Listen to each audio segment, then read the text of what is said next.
All right, what's up, guys? In today's video, we will be discussing how I built 25 pounds of muscle in 16 months. So I started bodybuilding when I was a junior in college in December of 2017. And in April of 2016, I put on about 25 pounds of muscle. I started as a 140-pound long distance runner. I was about 9.9% body fat. And 16 months later, in April of 2018, or 2019 rather, I became a 165-pound bodybuilder, 9%. And here's how I did. All right, so step one, I followed a 4 day per week bodybuilding routine online. Now, again, I had no idea what I was doing.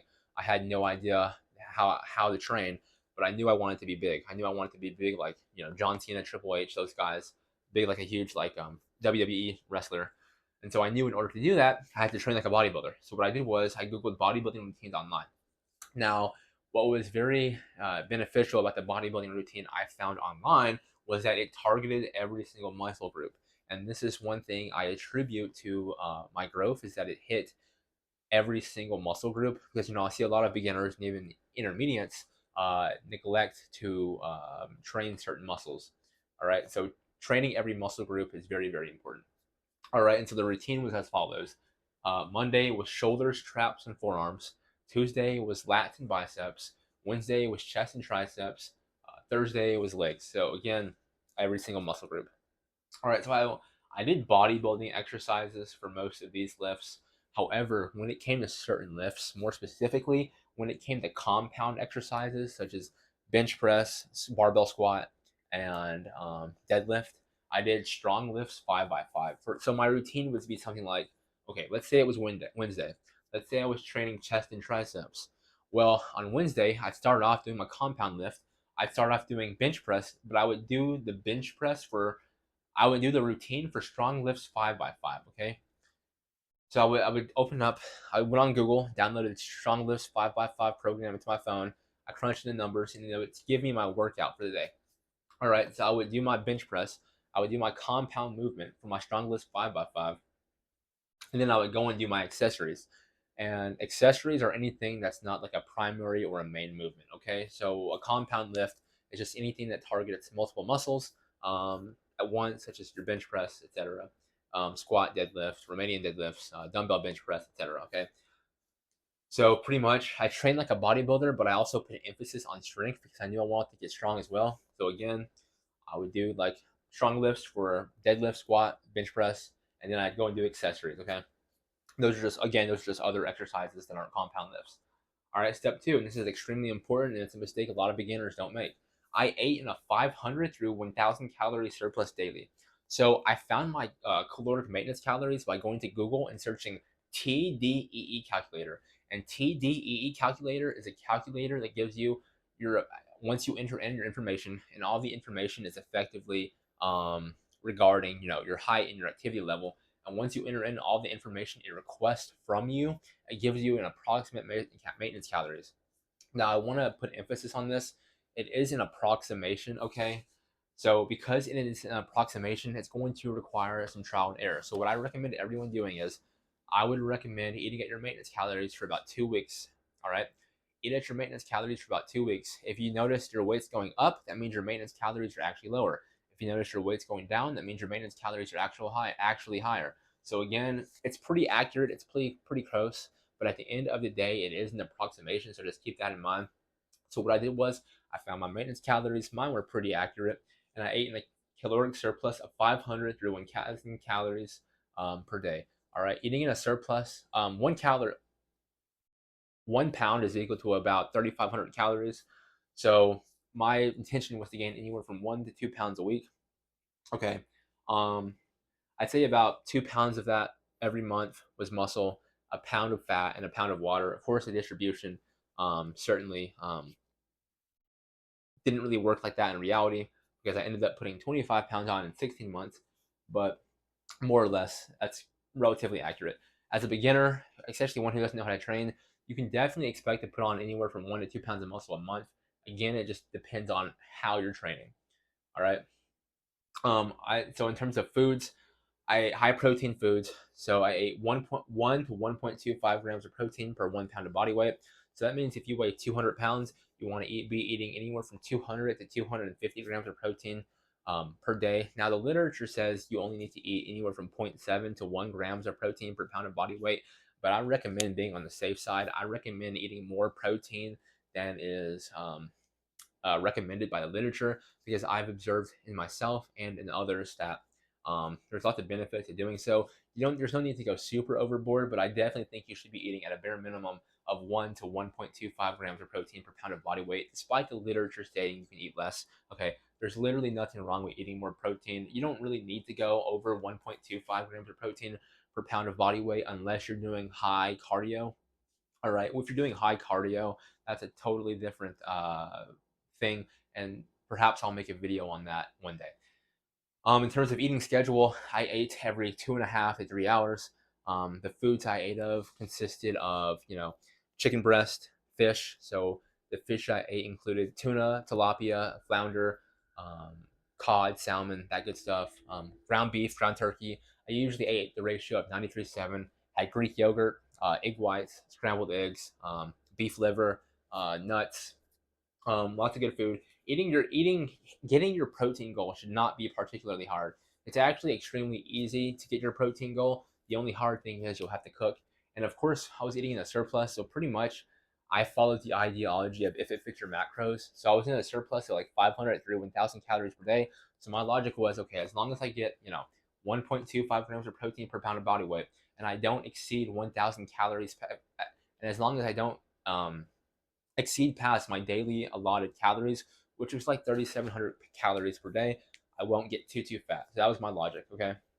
Again, so I ate if it fit your macros. So I just ate food to build muscle, gain weight. And if you're really skinny, if you're like what people would describe as, or if you would describe yourself as a hard gainer, or if you're really skinny, it doesn't really matter if you put on fat because you're super skinny. You need to put on some weight. Okay. So foods I ate lots of Pop Tarts. Peanut butter is great. Um, Peanuts are great. Bagels are great. A hack I like is bagels with peanut butter and cream cheese. You can even throw Nutella on there. But again, if it fits your macros, it's not the healthiest option. If you want to do more healthier carbs, you can eat sweet potatoes, rice, that good stuff. Um, number three is extremely important. I learned mind muscle connection. Now, mind muscle connection is your mind's ability to properly contract the muscle it's training at any given time. Okay. So, what that means is whenever you're doing an exercise, specifically isolation exercises, you want to be able to feel solely, you want to effectively solely feel the specific muscle you're intending to train or get stronger. So, here's an example. If you're doing V grip pushdown, right? Let's say you're doing tricep isolation work. When you're doing tricep isolation work, such as a V grip pushdown exercise, you primarily want to only engage your tricep when you're doing that exercise.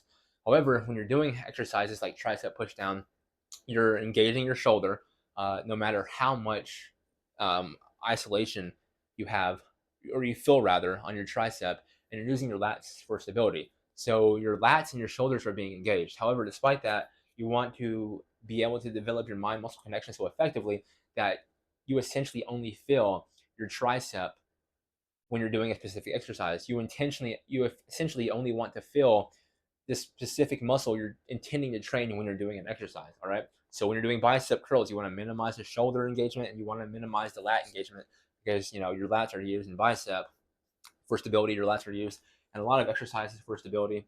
And so in order to properly learn how to contract every muscle, because it's hard to know what you're doing wrong if you don't know what you're doing wrong, quite frankly. What I did was I watched videos on how to properly do exercises by professional bodybuilders. So what I did was I went to YouTube and I consumed hundreds of hours of content. I searched how to properly do certain exercises, and I would watch videos from professional IFBB pro bodybuilders. And the reason I recommend watching videos from IFBB pro bodybuilders is because they literally have the nicest physiques in the world. Okay, so if you watch videos from them, you will learn how to properly contract your muscles. All right. Um, I've been doing this for 8 years, and um, no one knows how to do it better than these guys in terms of properly contracting. Because you'll have people in the YouTube comment sections, you'll have people on TikTok, Instagram comment sections saying that's not a full rep, when in reality, the rep they're doing is often perfect. But when a bodybuilder does something, everything is done with intention. when a powerlifter does something, everything is done with intention. So don't listen to random people. Listen to professional people. Listen to professional bodybuilders because no one does it better than them. All right. So I literally pretty much I learned fundamentals of how to properly contract every muscle, and once I learned fundamentals of how to properly contract every muscle, I pretty much just now have an innate understanding of how to properly contract the muscle I want when doing a specific exercise, no matter what machine or exercise I'm doing. Okay. And another thing, I want to put a huge emphasis on learning how to properly contract your lats. So your lats and your large muscle on your back. I want to put an emphasis on how to properly contract your lats because they're a very, very hard muscle to train. All right, it's a very, very hard muscle to contract, and it's like that for a couple of reasons. One, because you can't see it, and two, because it's just hard to contract, and three, because if you don't know you're doing something wrong, you don't know you're doing something wrong. So for example, I understood that I wasn't training lats properly when I was about 1 year in, and I realized, okay, my lats are lagging with respect to my other body parts. My other body parts are getting really big, but my lats are still behind, and that was my first cue. Okay, I'm doing something wrong. Let's go back to the drawing board. So I went back to the drawing board, went to YouTube, watched a YouTube video from Dorian Yates, a Mr. Olympia 7-time IFBB pro bodybuilder, on how to properly contract your weights. I had to reduce my weight spot on the machines and all lifts for my lats by about 60% to learn how to properly contract my lats. And another reason I mentioned putting emphasis on learning how to properly contract your lats is because I see a lot of beginners and even intermediate guys. They'll have decent physiques for beginners, intermediates, but they have no lats. Okay, and that's presumably because they're not properly contracting it. So I want you guys to avoid this mistake so you can have a well-rounded, well-developed physique and relatively no time. All right. Now, with that being said, once I mastered my muscle connection, I wouldn't say I mastered it until maybe 6 years in. But once I got a pretty good idea of how to properly contract every muscle, uh, I started training every muscle 2 times a week. So I elevated my program from 4 days a week to 6 days a week, and I went from push pull legs heavy to push pull legs high volume. So push days were exercises that incorporated push muscles. So chest, shoulders, triceps. Pull muscles were exercises that incorporated pull muscles. Lats, traps, biceps. Legs were legs, and I did that heavy. So 3 to 8 reps, focusing on strength. At this point, I kind of elevated away from strong lifts 5x5 because my lifts were too strong to progress in accordance with what strong lifts 5x5 suggested. I had to switch it up and just do my own thing. And yeah, so I did that for months 10 to 16, and I did push pull legs high volume. Those were your days where I would focus on hypertrophy, and hypertrophy is just high rep, focus on building muscle, getting a good contraction. So I did lots of drop sets, did lots of supersets. I highly encourage everyone, especially beginners, once they learn how to properly contract muscles, to doing drop sets. And a drop set is just when you do an exercise and you immediately stop after the exercise, and then you immediately do the same exercise with lower weight. This is just another way to get bigger, stronger muscles. And those are called drop sets. Highly encourage them. All right, step 5. Again, so I went from 140, 9.9% body fat to 165, 9.9% body fat. So while I did put on fat, it's been years. So I don't remember if I did like an intentional bulk cut cycle during that time or if the weight just came off because I started increasing cardio.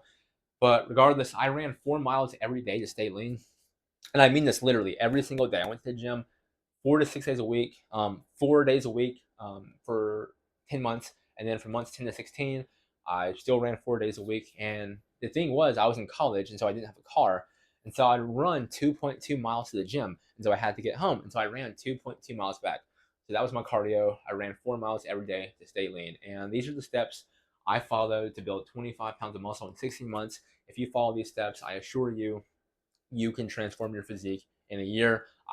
In 16 months, I became a completely different person. And if you guys follow these steps, I assure you, you can too. And if you guys are interested, I offer coaching for how to get jacked, how to bodybuild, how to get shredded, how to bodybuild and run concurrently. I'll do all the good stuff. If you're interested in coaching, the link's in the bio. And if you guys enjoyed this video, like, subscribe, and I will see you in the next one. Peace.